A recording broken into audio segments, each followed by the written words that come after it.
Assalamualaikum warahmatullahi wabarakatuh. Warroonni ardii Eeshiyaa biyyoota Arabaa garaa keessatti argamtan baga nagaan dhuftan isiniin jedha.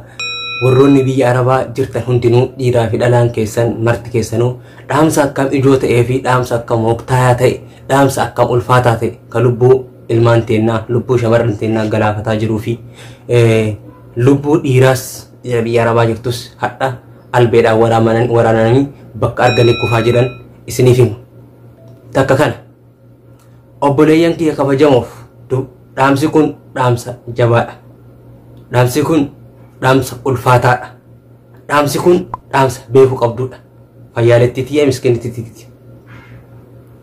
Gurupii Abashaa guddaa ka ijaarame ka yoonii maanyaa keessa jiru, ka tasfish keessa jiru, ka tolasaa ibsaa keessa jiru, ka aktiivistoonni Abashaa biyyoota Awurooppaa irraa keessa jiran,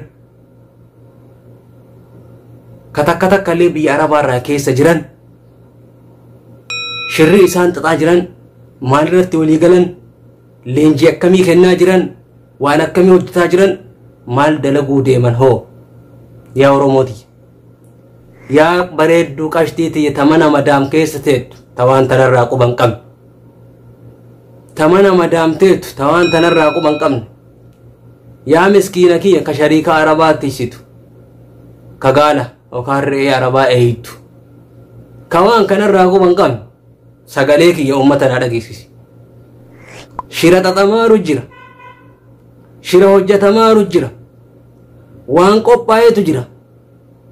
Boolla san ta Abashaan ufii qotatte san ejjeetii isaanii jalaa baasuuf akka jarri deebi'anii itti badu godhuuf sagalee kiyya kana viidiyoo kana akkuma laalteen laayik gochuun birriin baasisu. Yoo viidiyoo kan namni 5,000 laaltu taate 5,000 laayik godhu yoo Oromoo taate laayik godhuun immoo akka nama sheer godheeti dhaamsa kiyya warra YouTube irra na dhageeffatu hunda biraan ni geetta waan ta'eef. Kanaaf viidiyoo laayik godhuun warroota si jala hordofan hunda ni affeerta biraan geetta. Nam tokko viidiyoo tokko laayik yoo godhe bi'aansi nam 100 affeera jechuudha. Kanaaf viidiyoo kana laayik gochuun dirqama Oromummaa bahi, dirqama Abashaan shira nuxxaxxee nurratti hojjetaa jirtu guruppii isaanii keessa ciitii kana dhaga'ee qabadhee dhufe. An abdii koomedii shamarran teenna qomoo kiyya biraa, lammii kiyya biraa, obboleeyyan kiyya ka dhiiraa qomoo kiyya bira, lammii kiyya bira ni dhaabbadha, sagalee ni ta'aaf waan kana bira ni geessa. Yeroo ammaa qabsoo biyya keessaatiin biizii taanee jirra. Sababbiin erga aartisti Hacaaluu Hundeessaa du'ee qeerroof qarreen Oromiyaa keessa fincila godhuun qabeenya nafxanyaa, abbootii qabeenyaa nafxanyaa Oromiyaa keessa jirtu qabeenya isaanii baay'ee barbadeessanii jiran. Erga qabeenyi kun barbadaa'e immoo nafxanyoonni biyya Awurooppaa gara garaatti argaman, Awustiraaliyaa, Kaanaadaa, dachee Awurooppaatii dachee Ameerikaa gara garaatti argan guruppii jabaa ijaaruuf qabsoo ilmaan Oromoo irratti geggeessuuf hojjetaa jiran. Tokkoffaa qabsoon gara biyya keessa darbitee fi ta biyya Awurooppaa irratti hojiirra ooluu eegaltee fi ta gara Eeshiyaa dachee Arabaa kanatti Dubaay, Qaatari, Qatari, Omaan, Saudi Arabiyaa biyyoota Arabaa gara garaa hunda keessatti maaltu ta'uu deemaa jira?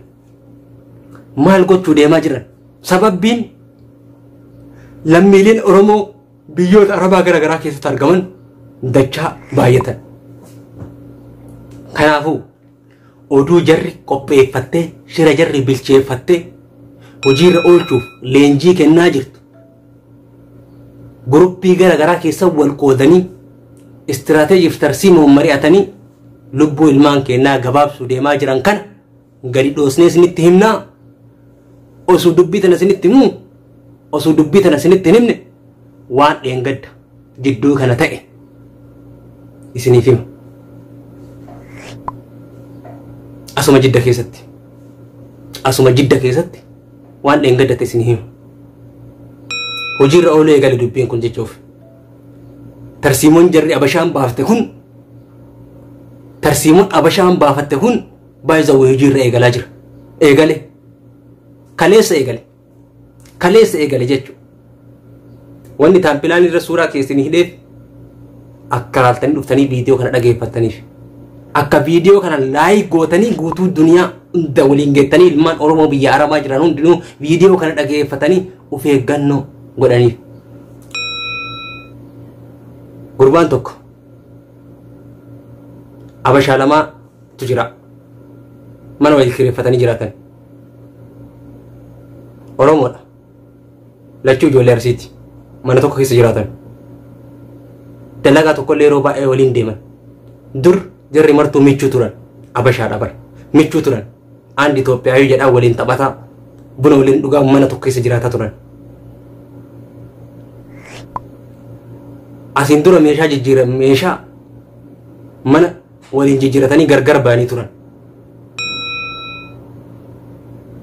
Gaafa kaan erga wanni kun Oromiyaa keessatti taate leenjii fudhatanii gayyaa'anii gorsaa yoonimaa nyaatu gorsee gadhiise tashfiistu gorsee torosaa ibsaattu gorsee gadhiise nafxanyoota Awurooppaa jirtu guruppii keessa leenjisee gadhiise maal jetteen Oromoo teennas duraan wal beekan tanaan bira dhayxee ijoollee tana ta duraan michuu turan ta duraan waliin qosan ka duraan waliin taphatan maal jetteen mana wayii jijjiiruu deemna manni duraan itti galle sun nuun taane meeshaa gannu qabachiisaa mana keessaa jettee bakka qopheessite mana onaa fidde. Danqara Arabaa kana namni keessa ol seenaan ona Arabaa kana namni keessa ol seenaan balbala galchufamnaan iyyitullee namni si birmatu hin jiru. Iyyitullee namni si dhaqqabu hin jiru. Iyyitullee namni si bira dhaabbatu hin jiru. Waan fedhassi godhanii si biraa deeman. Arabnu dadhabde danqaraa kana keessa haraqee gurgurti. Danqaraa kana keessatti wantoota adanzaajii wantoota sammuu namaa hadoochu baay'ee gurgurti. Arabnu danqaraa fooqii kana keessaa baasuu dadhabde. Asiin fuutee liiftii mana gubbaa kan namni keessaa ona keessa fidde. Wayita asii ol fidde jarri namaa furii. Ta Oromoo nama lama dura waliin nyaatanii waliin dhuganii tunniin miskiina waan kan irraa quban qabdu waan kan irraan beeytu dura michuu turan tasa waan kana narra raawwatti illee jettee ijoollee Oromootuun hin shakkin. Wayita asii ol fiigan mana keessa achi ol daddarban yoo keessa ilaalamanni duwwaa yataalla iqaa. Iqaa yataallo minni isoo mana naara gaallan kase zimban mattaaragoo naasaa yaalan. Gurgun afaan ukaansanii gara makaan cuube. Kaan illee micciiranii morma afaan ukaansanii gara kaan cuube. Cuube gara kaan achitti gaggabdee jirre lafa dhoofite jirre liiftii fi yaabbattee bira gabbuuti. Ganaa namni argee shoorta bilbilanii fuudhanii mana yaalaa geessanii amma kunoo mana hidhaa jirti jarri. Biyyi Arabaa waraanamte jettee hidhaa irraan dhiiftu. Yaalaatiin hiiti. Warra isa waraane immoo namni barbaadu hin jiru. Abadan. Ka waraane waraan bakka kana bu'e namni isa qabu hin jiru. Tasmaallee hin qabu. Akkanatti waan akkanaa ilmaan Oromoo irratti raawwataa jiran bakka arginatanatti dandeettan bishaan bitaa bishaan keessa summii naqaa obaasa. Dhadhabdan albee waraana ajjeesa. Jedhanii tarsiimoo akkanaa ijoollee dhiiraa nafxanyoota biyya Arabaa jiraniin ijoollee Oromoo Facebook irraa iyyan kayoo dubbatan sheer godhanii guutuu addunyaa gayanii ummata Oromoo kana bira dhaabatanii sagalee ta'aa jiran warroota biyya Arabaa afaan qabachiisuu kan dandeenyu namni tokko Oromoo tokko yoo ajjeese nafxanyaan tokko Oromoo tokko yoo ajjeese nafxanyaan mileenni tokko biyya Arabaa yoo jiraate mileenni tokko Oromoo tokko yoo ajjeese Oromoo miliyoona tokko hir'isuu dandeenya. Oromoo miliyoona tokko ajjeefnee afaan qabachiisuu dandeenya. Kajedhu shira akkanaa xaxanii nafxanyoonni waan akkanaa hojjettee qopheeffattee tarsiimoon hojii kana fudhattee hojii babba'uu danda'a babbaarti. Nam tokko Oromoo tokko ajjeesuu irratti yoo ol gorsee ol kakaase kun illee kaayyoo garse akkasitti Oromoo tokko balleessuu dandeenya jettee waan kanarratti mari'attee deemaa jirti. Takka jedhe wanni kana isaan kakaase immoo wanni akkana isaan gube hoo maali yoonaan jette nafxanyoota abbootii qabeenyaa nafxanyaa Oromiyaa keessa jirtu qeerroon qabeenya isaanii daaraa goote hin barbadeessite kun sirriitti garaa isaan gubee jira. Ijoolleen dhiiraa maal godhuu qabdarree ijoolleen dhiiraa tokkoffaa warroonni nafxanyaa waliin mana kireeffattee galtu bayda fi takka warroonni nafxanyaan hojii naannoo tokko keessa hojii hojjettu fedhu sibiila si gadhiisee si ajjeesaaf fedhu fooqii irraa darbee si ajjeesa. Of eeggannoo godhi. Bishaan mana isaatii bittee dhugin. Bishaan irraa fuuteen dhugin. Bakka inni dhaabate hin dhaabatin of eeggannoon deema. Takka yaa shamarran teen shamarran as deebi'a. Yaa shakarran teen yaa qashtii teen ta mana madaam keessa madaam nama lama qaxarattee dalaytu. Mana madaam takka keessa nam 3-4 ka dalagu jira. Mana madaam keessa dalaydoo 4-5 ka qabantu jira. Lama Oromoo 3 naftanyaa taati. Achi keessa yookaan takka Filipiinoo taati. Kanuma. Maarree maal godhuudha qabda? Maal godhuudha qabda? Jara ammoo maal kennasiif himu? Filannoo baay'ee kennaniif asas ni hima. Filannoo baay'ee kennaniif. Filannoo baay'ee kennaniif jiran. Filannoon kun akkam jedhina gaafadhu. Yoo dandeettan nyaatu isin nyaatu keessa summii naqaafi. Yoo kun martuu isinii ta'uu dide mana tokko keessa yoo raftan bakka isin raftutti morma irraa buusee albeen biraa deemu. Naftanyoota. Dirqama Oromoo tokko tokko hir'isuu qabna. Ka biyyuma Arabaa irraa eegalla. Biyya Arabaa san keessa bakka takka Oromoo ajjeeftee mana kaan seentee dalaguu waan dandeettuuf homaa sin godhanii. Keessattuu Saudi Arabiyaa keessatti mana kaanitti abbaa fedhe galaafattee mana biraa deemtee dalaguu dandeetta nam tokko asi dubbatu hin jiru. Oromoo tokko tokko akka goone Oromoo tokko tokko bakka agarree adamsuu qabnaadha. Oromoo ajjeefnee baay'ina lakkoofsa isaanii kanallee hir'ifnee hamilee qabsina. Hookaan jara balleessina hookaan hin banna. Gaafa Oromoon abbaa biyyaa taate gaafa Oromoon bilisoomte nu badiin badima. Erga baduun keenya noolle bannee haa balleessu nurratti duula ijaaramanii gorfamanii leenjifamanii ilmaan Oromoo fixuuf waan kanarra mari'atanii keessaa falaan wal qopheessanii wal ijaaranii aktiivistoonni Abashaa Ameerikaa Awustiraaliyaa fi ardii Awurooppaa fi Jaarmanii Faransaay biyyoota gara garaatti argaman waan kanarra wal qopheessanii jiran. Jaafar Abdullah waan kana dhaga'ee jira garuu as bahee hin dubbanne. Gurbaan sun akka inni naftanyaa deeggaru akka inni naftanyaa wajjin dhaabbatu akka inni naftanyaa jaalatu akka inni yeroo baay'ee afaan naftanyaa malee hin dubbanne akka inni yeroo baay'ee Itoophiyaa jedhutti gurbattii gadhee sanirraa hubannee jira. Guruppi isaanii keessa jirti waan kana dhageettee jirti. Garuu an Oromoo hin jette as baatee ilmaan Oromootti waa hin dubbanne. Yaa Oromooti ta biyyoota gara garaa irra argamtan bakka gara garaatti argamtan hundi keessanuu please naftanyaa amanuu haa dhiifnu. Naftanyaan aslan taarikuma durumarraayyuu taarika gaarii walitti hin qabnu. Seenaa gaarii walitti hin qabnu. Naftanyaan nu balleessuudha fedha.